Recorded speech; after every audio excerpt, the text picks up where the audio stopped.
So let's start with some background. I started coordinating Creative Women's Circle in 2009, and I've always run it part-time around my main gig as a graphic designer. I took over from the founder, who had been running it as a small group of women getting together every couple of months to talk about their work.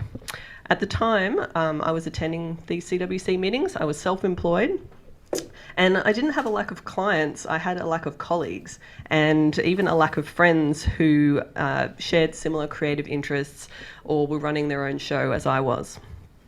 When I took the reins of Creative Women's Circle, I changed the format slightly, and through a bit of hard work, it's grown really organically into something that not only am I quite proud of, but that I'm really glad exists as someone who is still working in the creative industries for myself. So here's what we do.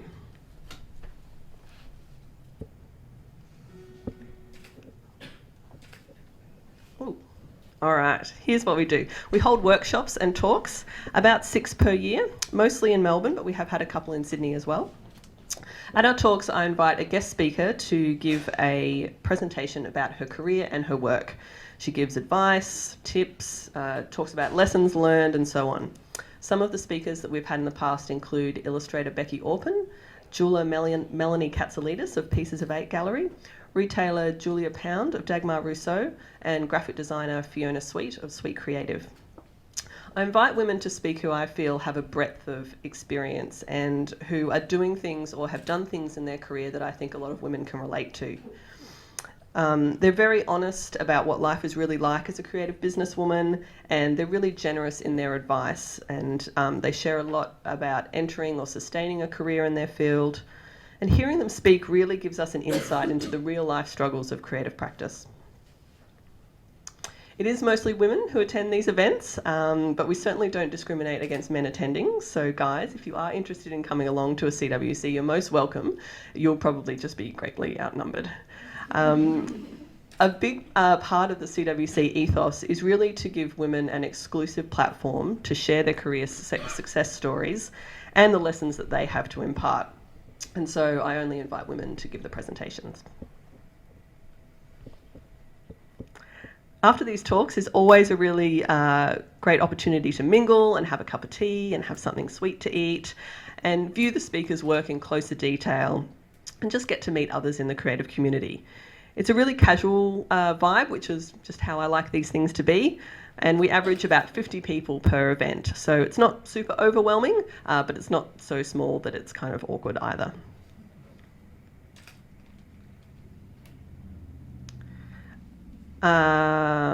Sorry, we skipped ahead there. There you go. Most of our events are held at Frankie & Swiss in South Yarra, which is a digital textile printing studio. The ladies at Frankie & Swiss are super supportive of the local creative community. But occasionally, if it suits, we hold the event at the speaker's studio. So this is a talk we had at Harvest Workroom in East Brunswick, and that was when the speakers were the ladies from Harvest Textiles, Emma Burns, Jess Wright and Lara Davies. And being in their space really added this extra element to their talk, and you got a real insight into how their business works.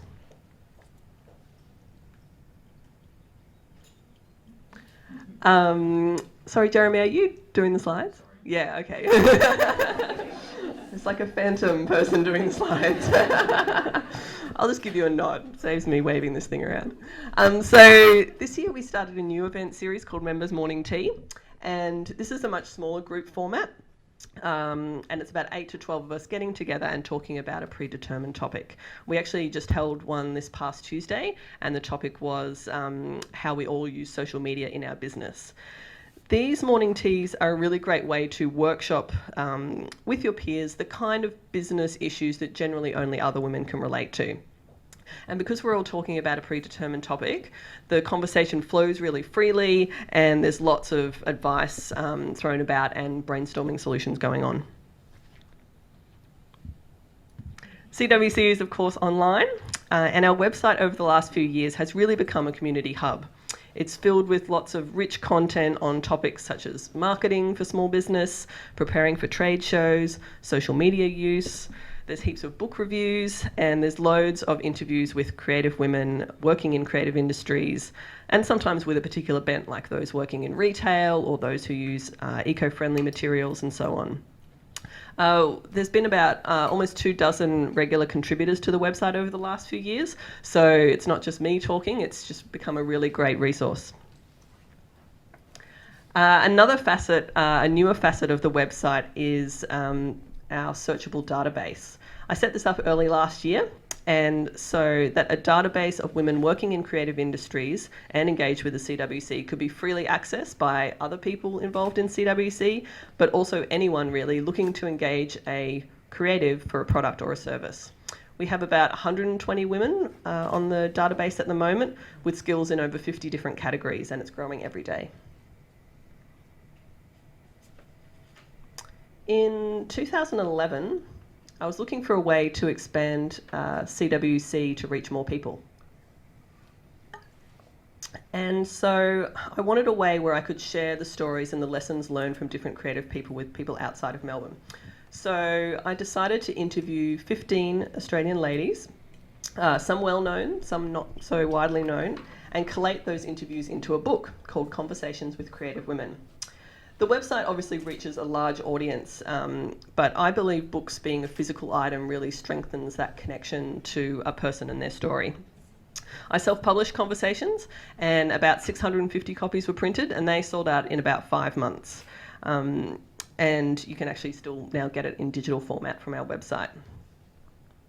I was so astounded by the reaction to this book that this year I decided to follow it up with Conversations with Creative Women Volume 2, which has just been released for pre-order. I just actually sent the print files off this week, so it's really exciting. I'm really thrilled to be able to share more stories of creative women's success with you all. The book will be officially released in November. So that's a little overview of what we do.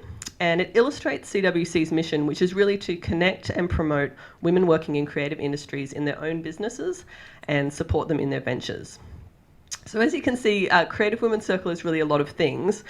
And because of that, I've always had a little bit of trouble defining what it is that we do for people.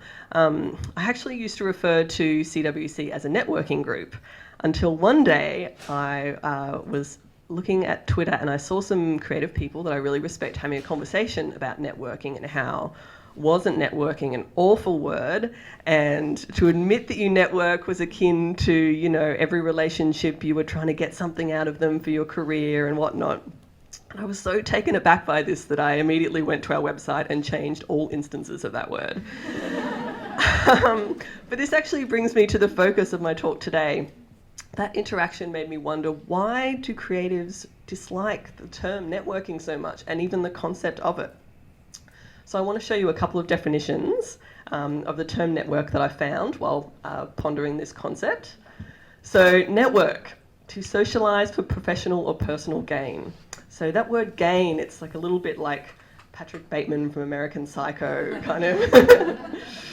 Another one, to cultivate people who can be helpful to one professionally, especially in finding employment or moving to a higher position. Okay, so again, that's a little conniving, like relationships are rungs on a ladder. This next one, to enter into a supportive system of sharing information and services among individuals and groups having a common interest. Now, that doesn't sound too bad, does it? Like, that was pretty much where I thought Creative Women's Circle sat. So still wasn't really sure what the problem is.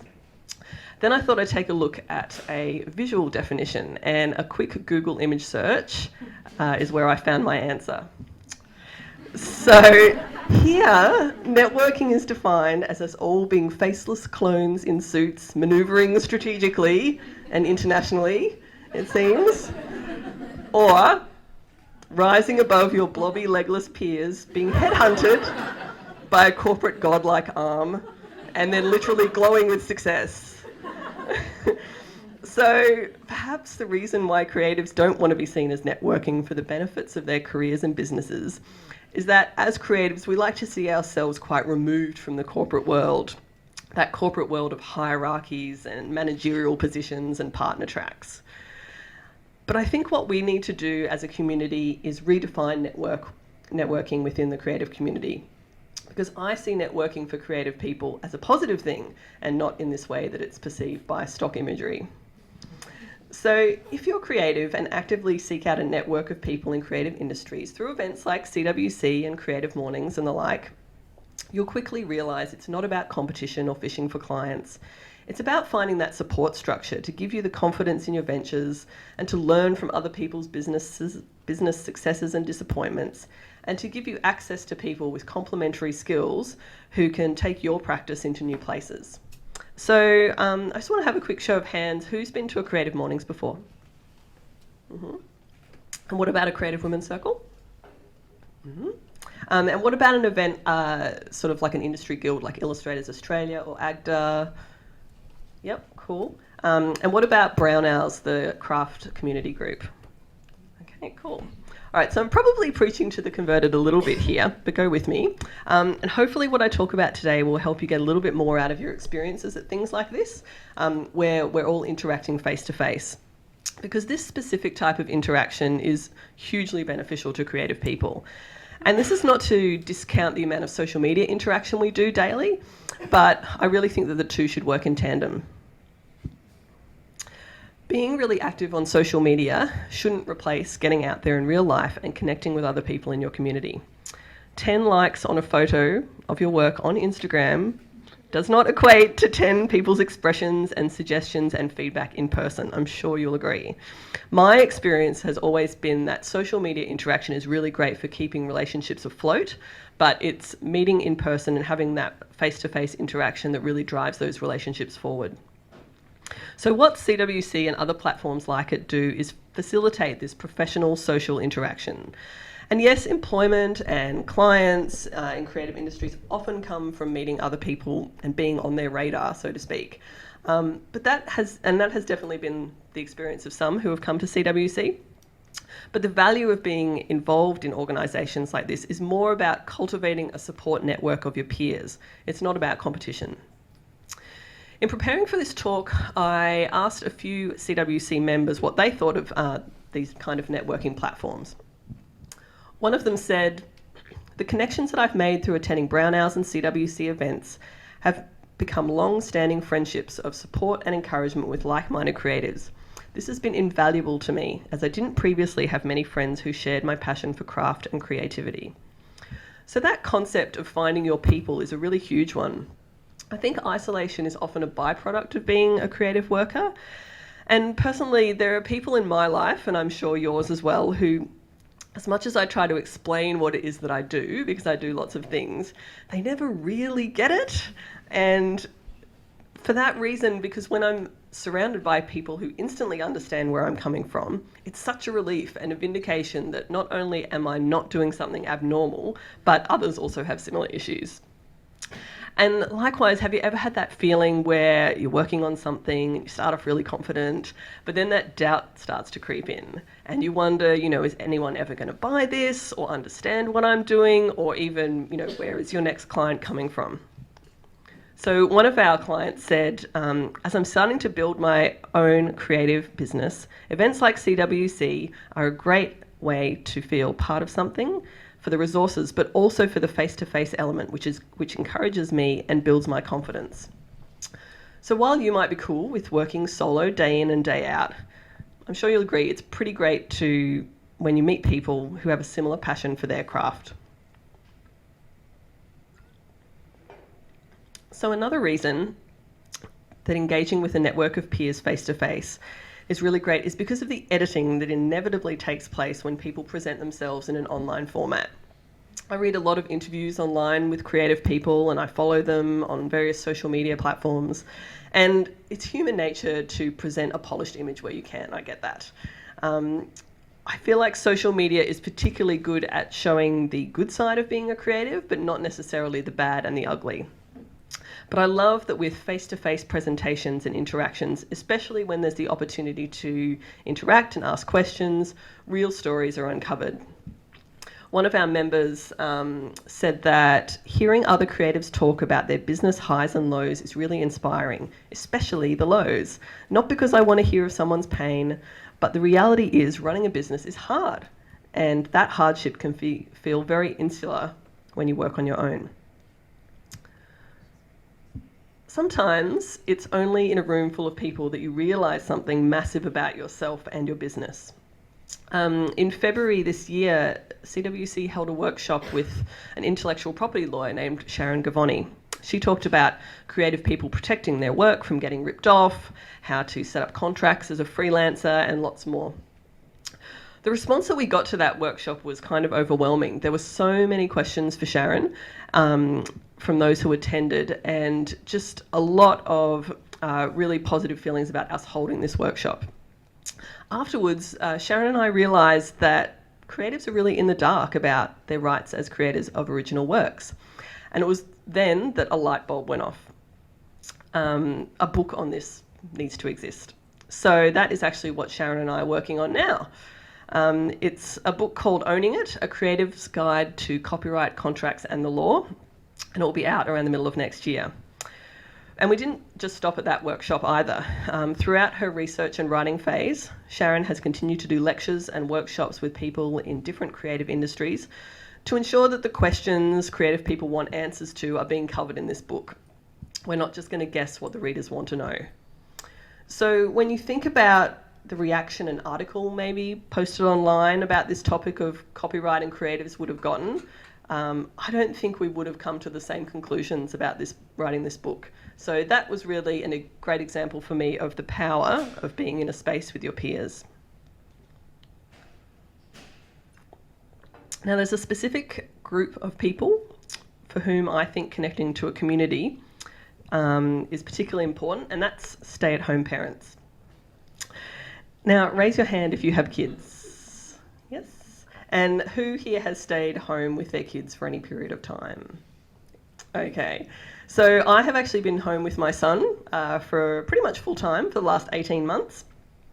And at times it is far from easy, especially being a creative person. I realised pretty early on in the piece that being home with babies, there's a lot of time to think and not a lot of time to do. So during that last year and a half, I've been really grateful for opportunities to get out there and stay in touch face to face with other grown-up creative people and parents also trying to run small businesses. This has probably been the most crucial time in my life to feel like I'm not alone and not the only juggler in the circus.